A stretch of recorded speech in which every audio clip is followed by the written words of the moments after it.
आज हम लोग भैया महमूद गजनवी को पढ़ेंगे और मोहम्मद गोरी को पढ़ेंगे। किसको पढ़ेंगे? मोहम्मद गोरी को पढ़ेंगे, है ना। आगे चलते हैं और बात करते हैं, यहाँ से आपको और बताते हैं। अब हम तुर्क आक्रमण, किसकी ओर चलते हैं? तुर्क आक्रमण। और तुर्क आक्रमण की जब बात करते हैं, चर्चा करते हैं, तो तुर्कों के बारे में पढ़ना होता है तो हमको जानना होगा पहली चीज, तुर्क कहाँ से आए थे? मध्य एशिया। तुर्क कहाँ से आए थे? हाँ, और मध्य एशिया का मतलब हमने कल भी बताया था, कजाकिस्तान, उज्बेकिस्तान, किर्गिस्तान, ये जितने हैं ये कहाँ पर है? मध्य एशिया। कहाँ पर है? मध्य एशिया। तो तुर्क कहाँ से आए? मध्य एशिया। कहाँ से आए? मध्य एशिया। तुर्क आए कहाँ से थे? मध्य एशिया से आए थे। दूसरी बात, तुर्कों के बारे में बात किया जाए तो तुर्क जो थे उनमें सबसे पहले यदि कोई भारत आया उसका नाम था सुबुक्तगीन। क्या नाम था? सुबुक्तगीन। क्या नाम था? सुबुक्तगीन। क्या नाम था? सुबुक्तगीन। और सुबुक्तगीन के बारे में कहा जाता है बच्चा, सुबुक्तगीन कहाँ का था? गजनी। कहाँ का था? गजनी। और ये गजनी कहाँ है? अफगानिस्तान। गजनी कहाँ है? अफगान। तो सुबुक्तगीन कहाँ से आया था? गजनी से आया था। कहाँ से आया था? गजनी से आया था। पहला तुर्क आक्रमणकारी भारत में कौन आया? सुबुक्तगीन। पहला अरब आक्रमणकारी कौन था? मोहम्मद बिन कासिम। पहला मुस्लिम आक्रमणकारी कौन था? मोहम्मद बिन कासिम। पहला तुर्क आक्रमणकारी कौन है? सुबुक्तगीन। कौन है? सुबुक्तगीन है। और सुबुक्तगीन के बारे में बात किया जाए, कहाँ का राजा था? गजनी। कहाँ का था? गजनी। सुबुक्तगीन के बारे में कहा जाता है इसने सबसे पहले 986 में, अब बात करें 986 में कहाँ पर भैया हमला किया? तो कहाँ किया? पंजाब। कहाँ किया? पंजाब। सबसे पहले कहाँ हमला किया? पंजाब। और पंजाब में उस समय राजा कौन थे? जयपाल। कौन थे? जयपाल। तो जयपाल के विरुद्ध इसने पहला तुर्क आक्रमण किसके विरुद्ध हुआ? जयपाल के विरुद्ध हुआ। किसके विरुद्ध हुआ? जयपाल के। पहला मुस्लिम आक्रमण किसके विरुद्ध हुआ? दाहिर। किसके विरुद्ध हुआ? दाहिर। हाँ, लेकिन बात करें पहला तुर्क आक्रमण किसके बीच हुआ? जयपाल और किसके? सुबुक्तगीन के बीच हुआ। दोनों के बीच युद्ध हुआ और इसमें जीता कौन? सुबुक्तगीन। और हारा कौन? जयपाल। कौन हारा? जयपाल। और यहां से कौन आ गए? तुर्क। कौन आ गए? तुर्क। अब बात करें सुबुक्तगीन जो था, इसके लड़के का नाम था भैया, क्या नाम था? गजनवी। क्या नाम था? गजनवी। क्या नाम था? गजनवी। महमूद गजनवी। इसी के लड़के का नाम क्या था? महमूद गजनवी। बोलो भाई, समझ में आया? तो पहला तुर्क आक्रमणकारी जब कहा जाएगा तो सुबुक्तगीन बताएंगे, लेकिन सुबुक्तगीन जो था उसके लड़के का नाम क्या था? महमूद गजनवी। तो सुबुक्तगीन के लड़के का नाम क्या था? महमूद गजनवी। क्या नाम था? महमूद गजनवी। हाँ, महमूद गजनवी जो था वो तुर्क था कि अरब का था? क्या था? तुर्क था। पहला अरब आक्रमणकारी कौन होगा? मोहम्मद बिन कासिम। मोहम्मद बिन कासिम ने भारत में कितने हमले किए? जजिया कर की शुरुआत किसने की? जजिया कर कैसा कर था? कैसा कर था? सुरक्षात्मक। अब हम बात करें भैया किसके बारे में? महमूद गजनवी के बारे में। किसके बारे में? गजनवी। हाँ, महमूद गजनवी के बारे में जब चर्चा करेंगे तो जब क्या होगा भैया, अब यहाँ से अब इसके पापा डैमेज होगा। डैमेज होने का मतलब मर जाते हैं। कौन? सुबुक्तगीन। अब बात करें भैया महमूद गजनवी के बारे में, तो महमूद गजनवी के पापा का नाम था सुबुक्तगीन। गजनी का राजा कब बना? 998 में बना। और इसके बारे में बात किया जाए तो इसने 1000 से लेके 1027 के बीच में भारत में कितने हमले किए? 17। कितने आक्रमण किए? 17। तो महमूद गजनवी ने भारत में कितने आक्रमण किए? 17। महमूद गजनवी ने भारत में कितने आक्रमण किए? 17। कब से कब? 1000 से 1027। कितने आक्रमण किए? 17। 17 आक्रमण भारत में करता है ये। 17 आक्रमण में बात करें, सबसे पहला इसका आक्रमण आप लोग देखोगे तो प्रथम आक्रमण की बात करें भैया, तो प्रथम आक्रमण इसका हुआ 1001। कब हुआ? 1001। जब 1001 में इसने भी सबसे पहले हमला कहाँ किया? पंजाब। कहाँ किया था? पंजाब। और पंजाब के राजा कौन थे? जयपाल। वही जयपाल जिसको पापा इनके मारिना है, ठीक है ना। तो पंजाब के राजा कौन थे? जयपाल। इसने भी जयपाल को मारा और जयपाल को कैद कर लिया। जयपाल ने कहा जितना पैसा है तुम हमसे ले लो और हमको छोड़ दो। तो इसने कहा क्या, पैसा वैसा लेके भैया गजनवी ने पैसा ले लिया और किसको छोड़ दिया? जयपाल। जयपाल को बड़ी शर्म आई। जयपाल को शर्म इस बात को आई कि इनके पापू हमका मारिन, यूं मारिन का हमारा जीवन मारे खाद बीती का। हाँ, जयपाल ने सोचा कि मारेगा। जयपाल ने अपने आप को क्या किया? आत्महत्या कर ली। जहर पी ली, फांसी लगा ली, दुनिया कलाएं कर डाला, ठीक है ना। जयपाल क्या हो गया? मर गया। क्या हो गया? मर गया। जयपाल मर गया भैया, मारे दुख के मर गया। तो पहला क्वेश्चन, महमूद गजनवी का भारत जो अभियान हुआ उसमें सबसे पहले किसके खिलाफ था? जयपाल। सबसे पहले जयपाल के खिलाफ था। दूसरी बात करें भैया, 1018 1018 में इसने कन्नौज जीता। कौन जीता भैया? कन्नौज। कौन जीता? कन्नौज। कौन जीता है? गजनवी। तो गजनवी ने कन्नौज को कब जीता? 1018। ये इसके जीवन का बरवाहां युद्ध था। कौन सा युद्ध था? बरवाहां। पेपर में नहीं पूछा जाएगा, पेपर में नहीं पूछा जाएगा, केवल जानकारी के लिए बता रहा हूं। इसके जीवन में, इसके जीवन का सबसे महत्वपूर्ण एक युद्ध हुआ और वो था बच्चा 1025। इसमें हम स्टार बना रहे हैं, 10-12 स्टार हैं, जान लो, पेपर में आएगा ही आएगा। तो सबसे पूछा जाएगा महमूद गजनवी के जीवन का सबसे महत्वपूर्ण युद्ध कौन सा था? 1025। 1025 का जो युद्ध था ये सोमनाथ मंदिर, कौन से मंदिर पर? सोमनाथ मंदिर पर इसने हमला किया और सोमनाथ मंदिर को क्या किया भैया? तोड़ने का भी कार्य किया और लूटने का भी कार्य किया। भैया सो रहे हो? हाँ सो रहे हो, नींद आ रही है? कौन? तुम और को कह रहे कौन?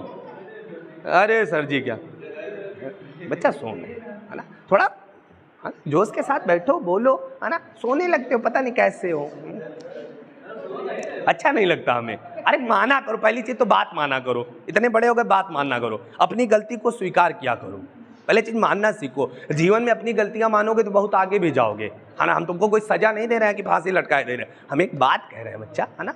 और आप कह रहे हो नहीं सर सो नहीं ना, बात माना करो। सुनो भाई, 1025 में कहां पर हमला किया? सोमनाथ मंदिर। किसने हमला किया? गजनवी। गजनवी ने ये मैंने ठूसा मारा। 1025 में कहां पर हमला किया? सोमनाथ। और सोमनाथ मंदिर कहां पर है? गुजरात। कहां पर है? गुजरात। गुजरात में उस समय राजा कौन थे? भीम प्रथम। कौन थे? भीम फर्स्ट, भीम प्रथम थे राजा। और इनको क्या किया? गजनवी ने क्या किया? हरा दिया। हरा दिया, सोमनाथ मंदिर से धन दौलत लूट लिया और लूट के चलने लगा। लूट के कहां जा रहा है बच्चा? गजनी। कहां जा रहा? गजनी। ज्वारा वारा सब भर लिया, बुरिया उरिया भर लिया, बैग वैग भर लिया, सारा धन वन लेके कह दिया चलो गजनी चलते, पैसा रखिए चले। जब गजनी जा रहा था गजनी, तो रास्ते में इसको मिल गए जाट। कौन मिले? और जाट इतने लंबे लंबे होते, जितने ऊंचे छत है ना, इतने लंबे लंबे होते जाट, इतने लंबे लंबे। जब जाट इसको रास्ते में मिल गए तो जाटों ने कहा यहाँ कहाँ जा रहे हो? गजनवी से कहा कहाँ जा रहे हो? तो इसने कहा हम जा रहे हैं घर है, अब हमका यहाँ नीक वीक नहीं ला गया भारत में। कहें अच्छा इसमें क्या भरे हो? तो इसमें कहा रजाई है, बिस्तरा है, बर्तन है, यही चीजें हैं, औका लेके जा भी है। कहीं अच्छा, जाट कहीं नहीं आओ। और जब बुलाया अपने पास तो 4-5 कंटाम मारे। किसको? हाँ, मैं सोचो, जो भैया इतना ताकतवर, जो इतना क्या है? ताकतवर, क्या है? इतना ताकतवर, वो मार खा रहा। क्या है? मार खा। किससे मार खा रहा है? किससे खा रहा है? जाटों से मार खा रहा है। सोचो, जो जाटों से मार खा गया, अब उसने बोला कुछ नहीं, क्योंकि बोल देता और मारा जाता, पैसा रुपया चला जाता जो लूट के लाए। उसने कहा बोलना उचित है। मार खा, कहा मान लो आज जो मारे को मान लो, आज कुछ न बोला, आज कुछ न बोला। मार खा लिया और मार खाने के बाद पैसा रुपया लेके फिर कहाँ चला गया? गजनी। गजनी में पैसा रुपया रखा और वहां सेना तैयार की कि अब आगे जो है हमको लड़ना है किससे? जाटों से। और आया एकदम सनी देओल की तरह। कब आया भैया? आया भैया 1027। 1027 में भारत आता है और कहता ढूंढो सब जाट कहाँ गए। सबको ढूंढ ढूंढ के लाओ, और जाटों को ढूंढ ढूंढ के लाया जाता है और एक एक करके जाटों को क्या किया जाता है? मारा जाता। तो जाटों को भैया कब मारता है? 1027, बदला लेने के लिए। तो पूछा जाएगा, और ये इसके जीवन का 17वां युद्ध था। कौन सा युद्ध था? 17वां या अंतिम युद्ध था। किसके विरुद्ध था? जाटों के। किसके विरुद्ध था? जाटों के। तो भैया पूछा जाएगा महमूद गजनवी का इसका पहला अभियान कहां था? किसके विरुद्ध? जयपाल। और अंतिम अभियान किसके विरुद्ध था? जाटों के। और इसका प्रसिद्ध आक्रमण कौन सा? सोमनाथ मंदिर। सोमनाथ मंदिर पर हमला कब किया? 1025। सोमनाथ मंदिर में उस समय राजा कौन थे? हाँ, सोमनाथ मंदिर कहाँ है? गुजरात। बहुत हंस रहे हो, अभी उड़ाएंगे तुमको। काहे इतना हंस रहे हो? गर्मी लग रही तो हंसा जाता, अभी यहाँ खड़े करके हंसाए, सब लोग तुम्हारा चेहरा देखेंगे। समझे? इतना बैल है, हंस रहा है। हाँ सुनो भाई, महमूद गजनवी के बारे में बात करें तो भैया इसने अंतिम युद्ध किसके विरुद्ध किया? जाटों के। सोमनाथ मंदिर वाला जो हमला था वो 16वां था। ये कौन से नंबर का था? 16 नंबर का युद्ध था इसके जीवन में। बोलो भाई, क्लियर हुआ? इतने युद्ध करता है कौन भैया? महमूद गजनवी। कौन करता है? महमूद गजनवी। इतने हमले करता है। जब ये सोमनाथ मंदिर लूट रहा था बच्चा, जब लूट रहा था तो इसने मंदिर को तो लूटा और लूटने के साथ क्या किया था? मंदिर को तोड़ा। मतलब भगवान श्री गणेश जो है उनके गौ सूंड तोड़ दिया। हाँ, नंदी बाबा को ऐसे घुमा दिया, है ना, शंकर जी को भी खंडित किया। मतलब मंदिर में जितनी मूर्तियां थी उनको तोड़ने का कार्य किसने किया? महमूद गजनवी। तो पूछा जाएगा मंदिर को सोमनाथ मंदिर तोड़ने वाला कौन था? महमूद गजनवी। लूटने वाला भी कौन था? महमूद। तोड़ा और लूटा, जब तोड़ा मंदिर तो इसको एक उपाधि दी गई और इस उपाधि का नाम था मूर्ति भंजक। क्या कहा गया? हाँ, मूर्ति भंजक कहा गया। और इसके साथ साथ जो मूर्ति भंजक होता उसे बुत सिकन कहते। क्या कहते हैं? हाँ, बुत सिकन के नाम से भी जाना जाता। तो कहा जाएगा बुत सिकन और मूर्ति भंजक किसे कहा जाता है? महमूद गजनवी को। कितनी उपाधियां हैं? 2। महमूद गजनवी को मूर्ति भंजक और बुत सिकन कहते। दोनों का मतलब होता मूर्ति तोड़ने वाला। इतने काम कर लिए, मूर्तियां तोड़ दी, सोना लूट लिया। अब ये सब करने के बाद ये पहुंचा बगदाद। कहाँ पहुंचा? बगदाद। और बगदाद में मिला खलीफा। एक व्यक्ति होता मुस्लिम धर्म में खलीफा, और खलीफा को कहा जाता है मुस्लिम धर्म का बहुत जानकार आदमी। तो खलीफा से जब ये मिला तो खलीफा से कहा, सुनो हम इतने काम धंधा किए हैं, कुछ हमको उपाधि दोगे? तो खलीफा ने कहा, कौन सी उपाधि चाहिए? इसने कहा, हमें सुल्तान घोषित करो। क्या करो? सुल्तान। तो इस्लाम धर्म का पहला सुल्तान किसे कहा जाता है? महमूद गजनवी। किसे कहा जाता है? महमूद गजनवी। इस्लाम धर्म का पहला सुल्तान किसे कहा जाएगा? महमूद गजनवी। मूर्ति भंजक किसे कहा जाएगा? हाँ, बुत सिकन किसे कहा जाएगा? हाँ, इस्लाम धर्म का पहला सुल्तान किसे कहा जाएगा? महमूद गजनवी। किसे कहा जाएगा? महमूद गजनवी। बोलो भाई, क्लियर? समझ में आया? इतनी बातें क्लियर हो गई? इसके दरबार में 3 कवि थे। इसके दरबार में 3 लोग कवि थे, कविता पढ़ते थे। इसके दरबार में 3 लोग कविताएं पढ़ते थे और उनमें तीनों के नाम आते हैं। 3 लोगों के नाम आते हैं। पहला नाम आता है बच्चा अल-बरूनी। कौन आता है? अल-बरूनी। पहला कौन था? अल-बरूनी। दूसरा कौन था? फिरदौसी। कौन था? फिरदौसी। और तीसरा था उतबी। क्या नाम था? उतबी। क्या नाम था? उतबी। तो पूछा जाएगा महमूद गजनवी के दरबार में कितने कवि थे? 3। कौन है? अल-बरूनी, फिरदौसी, उतबी। अल-बरूनी, फिरदौसी, उतबी। अल-बरूनी, फिरदौसी, उतबी। अल-बरूनी एक ऐसा व्यक्ति था, अल-बरूनी एक ऐसा व्यक्ति था, इधर सुनो, अल-बरूनी एक ऐसा व्यक्ति था जो पुराणों का अध्ययन किया। इस्लाम धर्म का पहला व्यक्ति जिसने गीता, रामायण, महाभारत, पुराणों का अध्ययन किया, वो कौन था? अल-बरूनी। कौन था? अल-बरूनी। पेपर में क्वेश्चन ऐसे आया है कि अल-बरूनी किसके शासनकाल में भारत आया? किसके? महमूद गजनवी के साथ आया ही है, उसमें क्या है? तो भैया ये किसका जानकार था? पुराणों का भी जानकार था। और इसके एक किताब है जिसका नाम है तहकीकात-ए-हिंद। क्या नाम है? तहकीकात-ए-हिंद। तहकीकात-ए-हिंद। और शाहनामा किसकी पुस्तक है? फिरदौसी। फिरदौसी की किताब का नाम क्या है? शाहनामा। फिरदौसी की किताब का नाम क्या है? शाहनामा। और उतबी की किताब का नाम है किताब-उल-यामिनी। क्या नाम है? किताब-उल-यामिनी। किताब-उल-यामिनी। बोलो भाई, क्लियर हुआ? समझ में आया? ये तीनों किताबें आपको याद रखनी, पेपर के लिए आपके बहुत महत्वपूर्ण है। पूछा जाएगा शाहनामा किसकी है? फिरदौसी। और बोला जाएगा कि बताइए तहकीकात-ए-हिंद किसकी है? अल-बरूनी। किसकी है? अल-बरूनी। और पूछा जाएगा किताब-उल-यामिनी किसकी है? उतबी। किसकी है? उतबी। उतबी, फिरदौसी, अल-बरूनी, तीनों का संबंध किस राजा से है? महमूद गजनवी से। महमूद गजनवी। इसका एक हिंदू सेनापति भी था जिसका नाम था तिलक। क्या नाम था? तिलक। बाकी सब मुसलमान सेनापति थे लेकिन एक हिंदू सेनापति था, उसका नाम था तिलक। क्या नाम था? तिलक। बोलो क्लियर? समझ में आया? इस तरह से महमूद गजनवी क्या हो गए? समाप्त हो गए। हाँ, मोहम्मद गौरी के बारे में बात करें भाई, बातें नहीं, मोहम्मद गौरी के बारे में बात करें तो ये भी क्या था? ये भी करा गौरी था। मोहम्मद गौरी के बारे में बात करें, ये भी क्या था? तुर्क। ये भी क्या था? तुर्क था। और ये कहाँ से आया था बच्चा? तो गौर प्रदेश। कहाँ से आया था? गौर प्रदेश। और गौर प्रदेश भी कहाँ है? अफगानिस्तान। कहाँ है? अफगानिस्तान। तो भैया मोहम्मद गौरी के बारे में बात करें तो गौरी कहाँ का था? गौर प्रदेश का था, अफगानिस्तान में है। और ये भी एक क्या था? तुर्क था। ये भी क्या था? तुर्क था। अब गौरी के बारे में बात करते हैं तो समझना थोड़ी सी बातें यहाँ से। गौरी के बारे में बात करें बच्चा तो इसने सबसे पहले भारत में हमला किया। देखो इसके 2 युद्ध हम आपको आराम से बताते हैं। सबसे पहले जो आक्रमण किया इसने किया 1175। कब किया? 1175। 1175 में पहला हमला इसने किया। और पहला हमला जो किया ये किया था मुल्तान। कहाँ किया था? मुल्तान। मुल्तान के बारे में हमने कल भी बताया था, इसे स्वर्ण नगरी कहते थे। है ना, मोहम्मद बिन कासिम ने नाम रखा था। मुल्तान आज पाकिस्तान में, कहाँ है? पाकिस्तान। तो पहला हमला 1175 कहाँ किया? मुल्तान। अब मुल्तान में हमला किया तो यहाँ के राजा जो थे इनका नाम था फतेह दाऊद। क्या नाम था? फतेह दाऊद। क्या नाम था? फतेह दाऊद। क्या नाम था?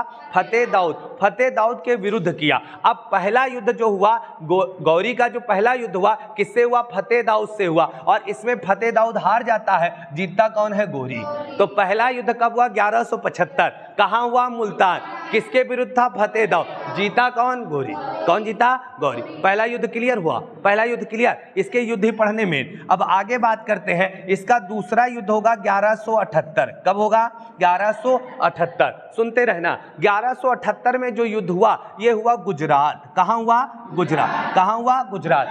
अब गुजरात में एक तरफ कौन है बच्चा? एक तरफ गुजरात के राजा मूलराज। क्या नाम है? मूलराज सेकंड। क्या नाम है? मूलराज सेकंड। भीम बताए थे ना, ये भीम के भाई थे, ये भीम के क्या थे? भाई थे। तो मूलराज सेकंड है और दूसरी तरफ कौन है? गौरी। कौन है बच्चा? गौरी है। अब हमने कहा दोनों के बीच युद्ध हुआ गुजरात में और इस युद्ध में गौरी हार जाता है। क्या होता है? हार जाता है। और जीतता कौन है? मूलराज। तो कहा जाता है महमूद गौरी के जीवन का पहली हार कौन सी थी? तो कौन सी थी? यही 1178। कहाँ? गुजरात। तो भैया पहली बार ये कहां पर हारा था? गौरी। गुजरात में। किससे हारा? मूलराज।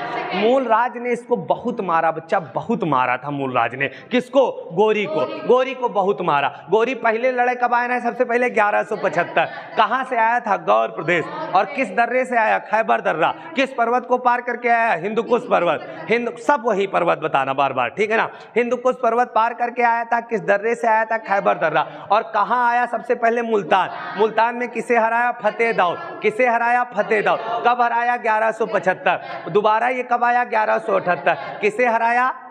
किससे हारा? किससे हारा? मूलराज से। तो इसके जीवन के पहली हार थी, इसके जीवन के पहली हार। फिर हारेगा, अब ये हारेगा, ये हाँव के मारे जाइए, ठीक है ना। अब देखो भाई, हाँ अब आगे चलते हैं। एग्जाम में ये दो युद्ध तो कम आते हैं, लेकिन तो अब हम पढ़ाने जा रहे हैं वो बहुत आते हैं। और इसे कहा जाता है तराइन का पहला युद्ध। क्या कहते हैं?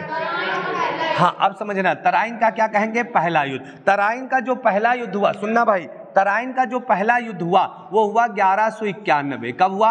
1191। तराइन का पहला युद्ध कब हुआ? 1191। तराइन कहाँ पर है? हरियाणा। कहाँ पर है?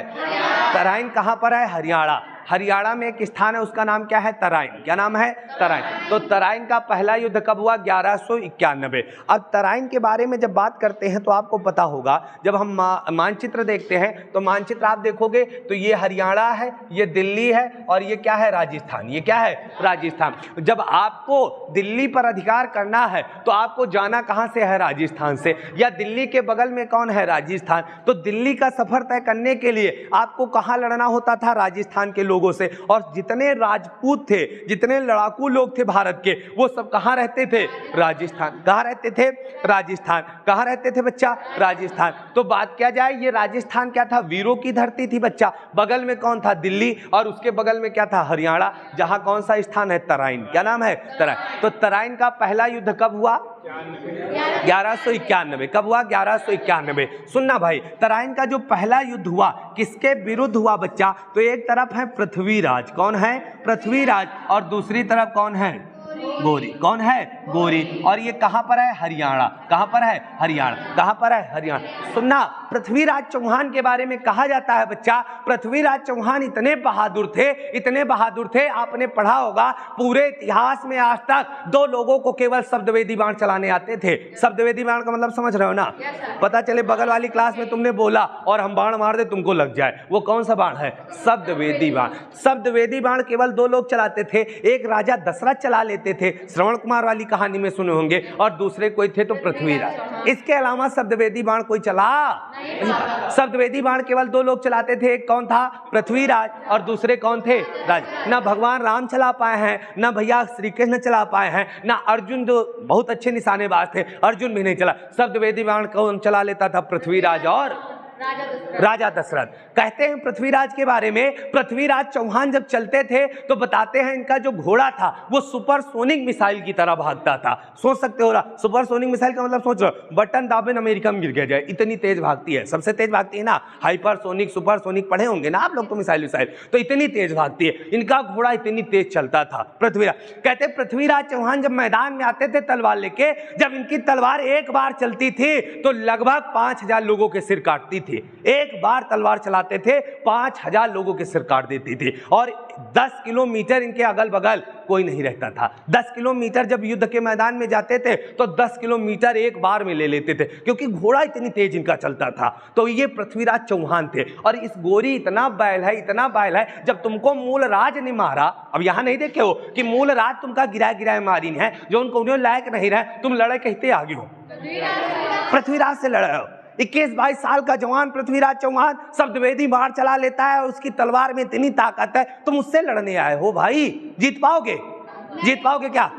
पृथ्वीराज जैसे कपड़ा उपड़ा पहन के मैदान में जाता है, गोरी तुरंत पाए पकड़ लेता, साहब गलती हो गई, हमको माफ कर दो, हमारी गलती हो गई। तो क्या होता है, तराइन का ये क्या कहलाया, पहला युद्ध। तराइन कहाँ है, हरियाणा। तराइन का युद्ध किसके बीच हुआ, पृथ्वीराज चौहान और गोरी। हारा कौन, गोरी। जीता कौन, पृथ्वीराज। कौन जीता, पृथ्वीराज। सोचो पृथ्वीराज कितना महान रहा होगा, आज हम उसका उल्लेख पढ़ रहे हैं, कितने बहादुर रहे होंगे पृथ्वीराज चौहान। अब पृथ्वीराज चौहान के बारे में दूसरी बात देखो, यदि आपके जीवन में स्त्री आ गई, यदि आपके जीवन में स्त्री आ गई तो समझ लो तुम्हारा पतन उसी जगह से शुरू हो गया। महाभारत हुआ किसके चक्कर में, स्त्री के चक्कर में। रावण मारा गया किसके चक्कर में, स्त्री के चक्कर में। राजश्री, अभी एक हर्षवर्धन की कहानी बताएंगे, वर्धन वंश बचाएंगे। राजश्री रही हर्षवर्धन की बहिनी, इनका विवाह कन्नौज के राजा के साथ हुआ। शादी होते खन पहले दिन से कम 10-12 आदमी की खोपड़ी कटवा दी। अब सब आदमी एक दूसरे को मारे लाग रहा राजश्री के चक्कर में।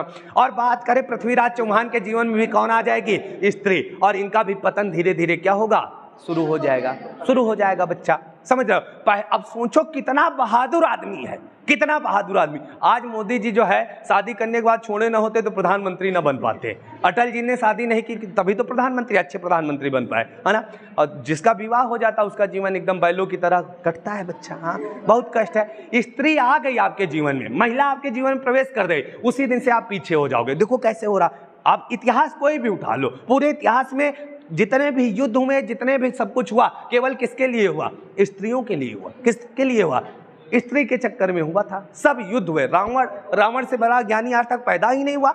जब ज्योतिर्लिंग का वो कर रहे थे, शिलान्यास कर रहे थे, तो भगवान राम पूजा कर रहे थे, तो भगवान राम ने पूजा में रावण को बुलाया था। इतना ज्ञानी था राम। और केवल किसके चक्कर में, चाहे सूर्पनखा ले लो और चाहे कैका ले लो, माता सीता का, दोनों स्त्रियां थी, दोनों स्त्रियां थी। और बात बताएं तुमको, भगवान राम को 14 वर्ष का वनवास भी तो हुआ किसके चक्कर, केकई ऊपर गई रही, को ऊपर गया, केकई के चक्कर में हुआ। तो हर किसी न किसी का कारण क्या थी, स्त्री। पूरे इतिहास में जितने युद्ध हुए सबका कारण कौन है, स्त्री। यदि अपना जीवन व्यवस्थित चाहते हो तो स्त्रियों से दूर रहो, है ना। तुम लोगों को नहीं कह रहा हूं, इन लोगों को बता रहा हूं, समझ रहे हो ना।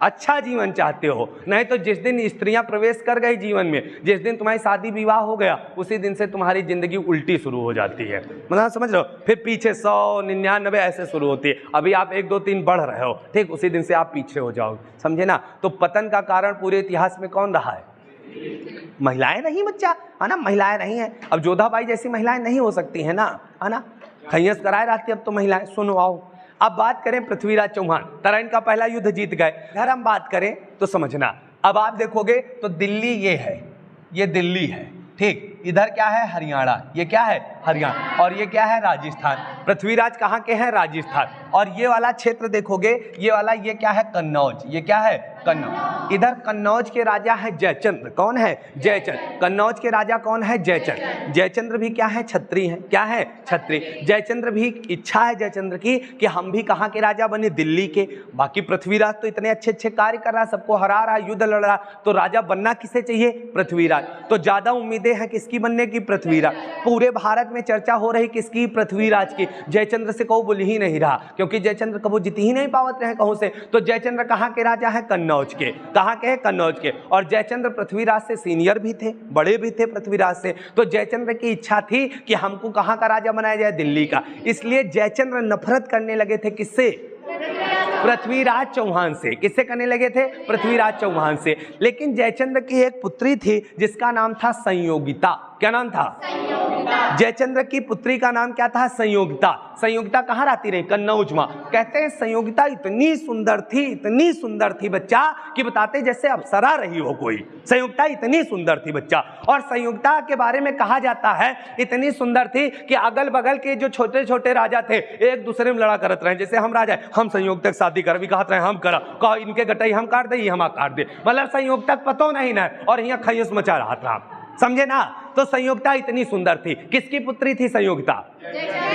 जयचंद्र की। कहते हैं एक बार पृथ्वीराज चौहान निमंत्रण जा रहे थे, तो निमंत्रण खाने गए थे, है ना। तो रास्ते में इनको मिल गई थी संयोगिता। लेकिन संयोगिता जा रही थी आगे आगे और पृथ्वीराज चौहान ने साइड से पीछे से देखा था। किसको? संयोगिता को। संयोगिता बाल वाल ऐसे निकाले रही, ऐसे निकाले चली जाती रही। भाई सुंदर रही संयोगिता, है ना। संयोगिता सुंदर रही इतनी ज्यादा, बाल वाल देखो जो लड़कियां सुंदर होती बाल वाल ऐसे निकाल लेती जान के, और फिर वही बाल का बार बार ऐसे ऐसे करा करती। देखे हो बार बार बाल को ऐसे ऐसे करे, वो उनकी आदत होती है, ठीक है ना। संयोगिता बार बार बाल ऐसे ऐसे करती रहे, पृथ्वीराज चौहान का ध्यान आकर्षित करती रहे। पृथ्वीराज देख ले, पीछे से देखे, आगे से नहीं देखा। पृथ्वीराज चौहान ने साइड से देखा, उनको लगा कोई बहुत सुंदर स्त्री जा रही है। पृथ्वीराज चौहान का क्या हो गया? प्यार हो गया। क्या हो गया? प्यार हो गया। किससे?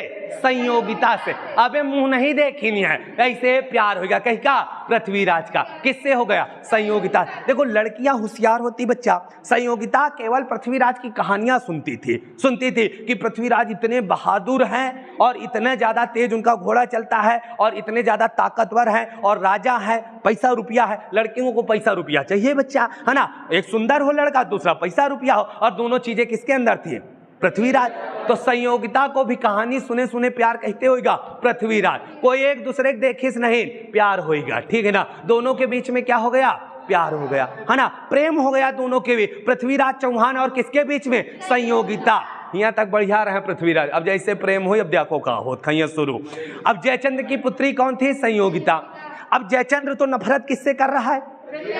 पृथ्वीराज से नफरत कर रहा है। अब जयचंद्र ने सोचा कि लड़की बड़ी हो गई है, अब इसकी हम शादी कर दें और उसके बाद क्या करें? दिल्ली के लिए प्रस्थान करें, राजा वाजा बनने के लिए सोचा जाए। तो जयचंद्र ने अपनी शादी जो है, अपनी बिटिया की शादी सोची तय की जाए। तो घर में बातचीत भय, तो संयोगिता घर में खैस मचा दीन कि शादी करब तो किससे करब? पृथ्वीराज। यह बात को सुना जयचंद्र का खून पूरा जल चुका था कि हमारे दुश्मन से शादी करी हो जाए। हाँ, कहीं ब्याह ना हो जाए। जयचंद्र कहीं शादी नहीं होने देंगे। किससे? पृथ्वीराज।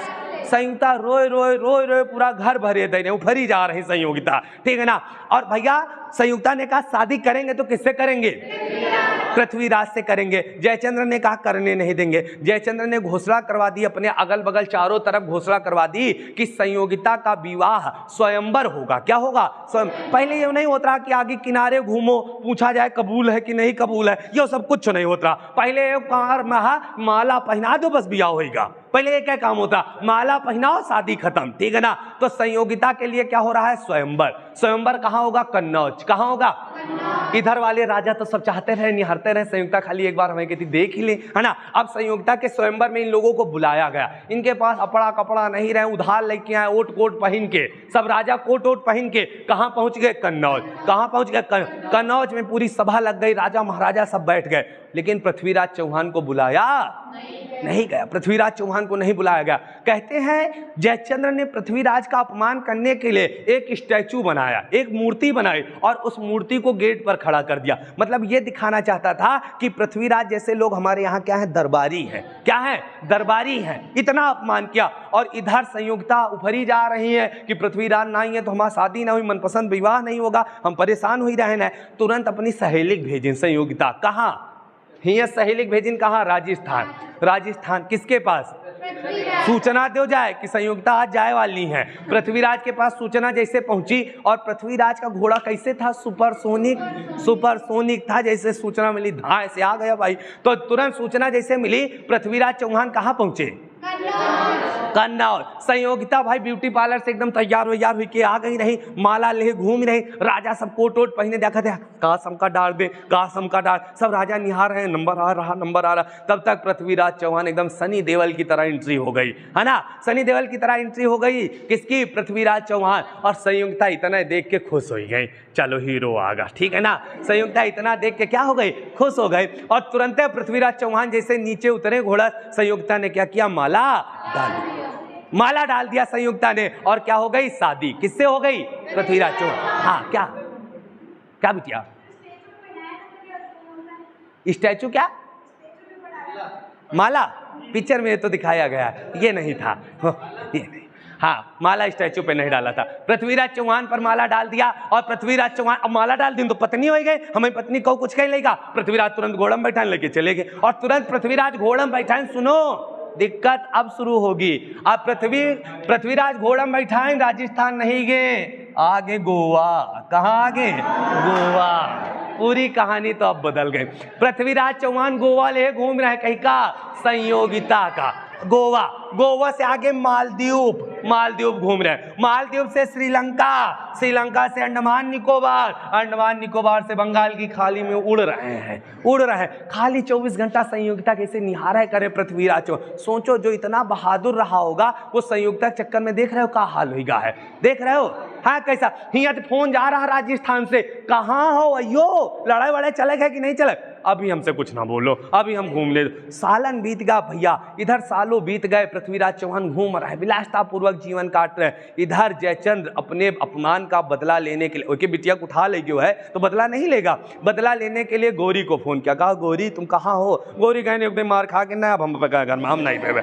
कहें सुनो, हम तुम्हारी मदद करेंगे। जयचंद्र ने कहा गौरी से, हम तुम्हारी मदद करेंगे, आओ हम तुम्हारा साथ देंगे। और गौरी ने कहा, अच्छा साथ दियो। कहा ठीक आ रहे हैं। गौरी तुरंत आया, कब भैया? 1192। और इसे कहा गया तराइन का दूसरा युद्ध। तराइन का दूसरा युद्ध वहीं हो रहा है हरियाणा में। एक तरफ फिर कौन है? पृथ्वीराज। अब पृथ्वीराज तो घूम ही फिर रहे हैं संयुक्ता के साथ, अब धनुष चला हुआ भूल ही गए ना सब। और इधर कौन है? गौरी। और गौरी का साथ कौन दे रहा है? कौन दे रहा है? जयचंद्र। और युद्ध हुआ, और इस युद्ध में गौरी जीत गया, पृथ्वीराज। सोचो, जिसके सामने कोई टिक नहीं सकता था, एक स्त्री के चक्कर में वो युद्ध हार गया। देख रहे हो ना कैसे पतन हुआ पृथ्वी। न तुम पृथ्वीराज हो, तुम तो अपने आप को बिल्कुल ही न बचा पाई हो। पृथ्वीराज चौहान को यहाँ से कैद कर लिया गया, और कैद करके कहाँ ले जाया गया बच्चा?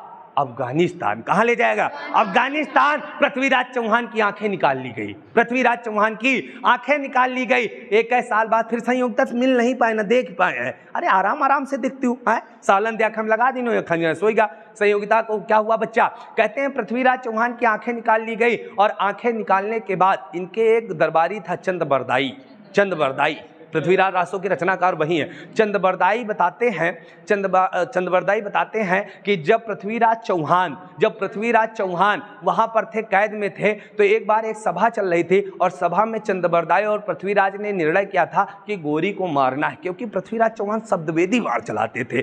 तो आपने सुना होगा 4 बांस 24 गज आंगुल अष्ट प्रमाण। ये चंदबरदाई कहते, किससे? पृथ्वीराज से। कहते इतनी दूरी पर कौन बैठा है? सुल्तान बैठा हुआ, और आप अंदाजा लगा के तीर मारो। और जैसे गौरी कहता है स्याबास की आवाज देता है, पृथ्वीराज तुरंत तीर मारते हैं, गौरी की तीर लगती है, गौरी भी मर जाता है, और पृथ्वीराज चौहान को भी मार दिया जाता। और इनकी कब्र को अफगानिस्तान में दफन कर दिया जाता है। और कहा जाता है अफगानिस्तान में एक परंपरा चलाई गई, जैसे ही अफगानिस्तान है, यहां पर मान लो कब्र बनाई गई गौरी की, और इसी के बगल में बनाई गई पृथ्वीराज चौहान की। कहा गया जो गौरी के दर्शन करने जाएगा, पहले जूतों से मारना होगा। किसे? पृथ्वीराज चौहान को जूतों से मारना होता था। ये प्रथा वहां चल रही थी, आज भी चल रही थी। पहले जाओ जूते से ऐसे ठोकर मारो, किसको? पृथ्वीराज चौहान को। तब जाओ किससे भैया मिलो जाके? किससे मिलो जाके? गौरी से। किससे मिलो? गौरी की कब्र देखोगे। ये बात पता चलती है, आज के 10 साल बाद की बात बता रहा हूं। ये बात पता चली शेर सिंह राणा को। किससे पता चली? शेर सिंह राणा का नाम सुने होंगे, यूट्यूब पर देख लेना। हम तो मुलाकात भी कर चुके हैं शेर सिंह राणा से, रायबरेली आए थे, मुलाकात हो गई थी राजस्थान के। शेर सिंह राणा उस समय तिहाड़ जेल में बंद थे। कहां थे? तिहाड़। भारत की सबसे खतरनाक जेल है कौन? तिहाड़। जब शेर सिंह राणा को पता चला हमारे पूर्वज है पृथ्वीराज, हम लोगों के पूर्वज है और उनके साथ ऐसा बर्ताव हो रहा, तो शेर सिंह राणा ने योजना बनाई कि जेल से भागना है और उनकी अस्थियों को कहाँ लेके आना? भारत। और शेर सिंह राणा भागते हुए गए कहाँ? भाग गए जेल से, कोई रोक नहीं पाया, भाग गए और वहां से उनकी अस्थियों को लेके कहाँ आए? भारत आए। और भारत में गाजीपुर में एक मंदिर भी बना दिया, पृथ्वीराज चौहान का मंदिर बना दिया है, ठीक है ना। तो शेर सिंह राणा इन्होंने ही फूलन देवी की हत्या की थी, उन्हीं के केस में जेल में बंद थे, फूलन देवी की हत्या के, है ना। तो इस तरह से क्या हुआ बच्चा? से पृथ्वीराज चौहान की अस्थियों को लाया गया। बोलो समझ में आया? फिलहाल ये शेर सिंह राणा वाली कहानी आपके सिलेबस की नहीं, वो जानकारी के लिए बताया। ये वाली कहानी आप समझ गए ना। तो कैसे मृत्यु हुई थी समझ में आया? तराइन का पहला युद्ध कौन जीता? पृथ्वीराज। दूसरा युद्ध कौन जीता? मोहम्मद गोरी। हाँ, मोहम्मद गोरी। बात किया जाए पृथ्वीराज चौहान की पत्नी का नाम क्या था? क्या नाम था? संयुक्ता। संयुक्ता किसकी पुत्री थी? जयचंद्र। कहाँ के राजा थे? कन्नौज। बताइए तराइन के सेकेंड युद्ध में गौरी का साथ किसने दिया था? किसने दिया था? जयचंद्र ने। किसने दिया था? जयचंद्र ने दिया था। बोलो भाई क्लियर हुआ?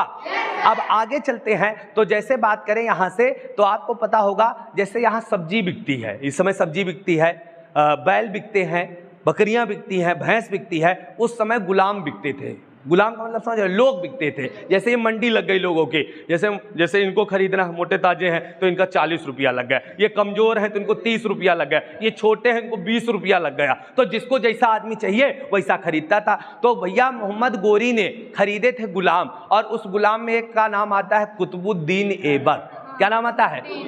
हाँ, कुतुबुद्दीन ऐबक। तो कुतुबुद्दीन ऐबक किसका गुलाम था? किसका था? मोहम्मद गोरी का। किसका गुलाम था? मोहम्मद गोरी। मोहम्मद गोरी का गुलाम कौन था? कुतुबुद्दीन ऐबक। कौन था? कुतुबुद्दीन ऐबक। किसका गुलाम था? गोरी का। किसका था? गोरी का। बोलो भाई क्लियर हुआ? गोरी का गुलाम कौन था? कुतुबुद्दीन ऐबक। कौन था? कुतुबुद्दीन ऐबक था। अब बात करें इधर चल रहा था भैया, हरियाणा के पास युद्ध चल रहा, कौन सा? तराइन का सेकेंड युद्ध। और उसी समय कुतुबुद्दीन ऐबक ने दिल्ली पर कब्जा कर लिया। तो भैया 1192 में दिल्ली पर अधिकार किसने किया था? ऐबक। किसने किया था? ऐबक। और ऐबक किसका गुलाम था?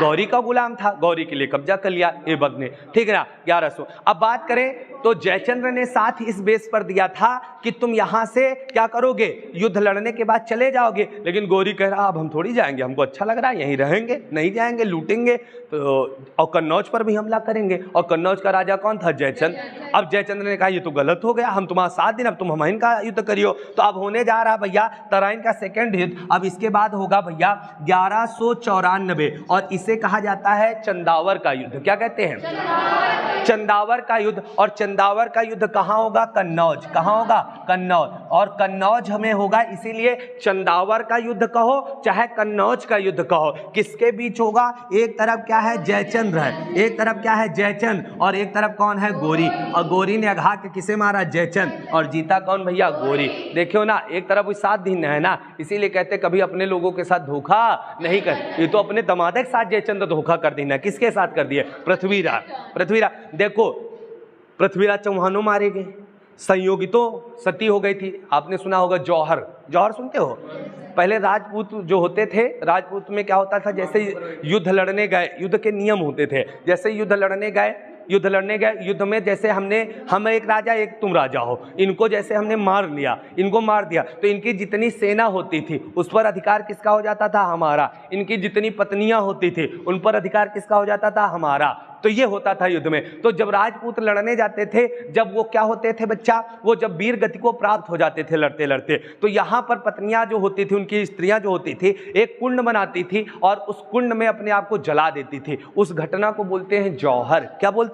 जौहर। और इस तरह से जब पृथ्वीराज चौहान की मृत्यु हो गई तो इधर क्या हुआ? इधर किसने? संयोगिता ने भी क्या कर लिया? जौहर। न संयोगिता बची, न संयोगिता बची, न पृथ्वीराज बचे, न जयचंद्र बचे, सब खत्म हो गए। जयचंद्र यदि मान लेता बढ़िया से शादी कर देता तो खैया सोत नहीं होता, नहीं होता, बिल्कुल नहीं होता बच्चा, समझ गए ना। तो ये पूरा था भैया चंदावर का युद्ध आपने देखा, चंदावर का युद्ध देखा, और इधर आपने क्या देखा? तराइन के युद्ध। क्या जीता? तराइन का युद्ध देखा, देख लिए ना भाई तराइन का युद्ध। और इसके बाद बात किया जाए तो इसके बाद आपको कल हम पढ़ाएंगे, आज बस करते हैं, ठीक है ना? इतना समझ में आया? Yes sir. कोई डाउट? No sir.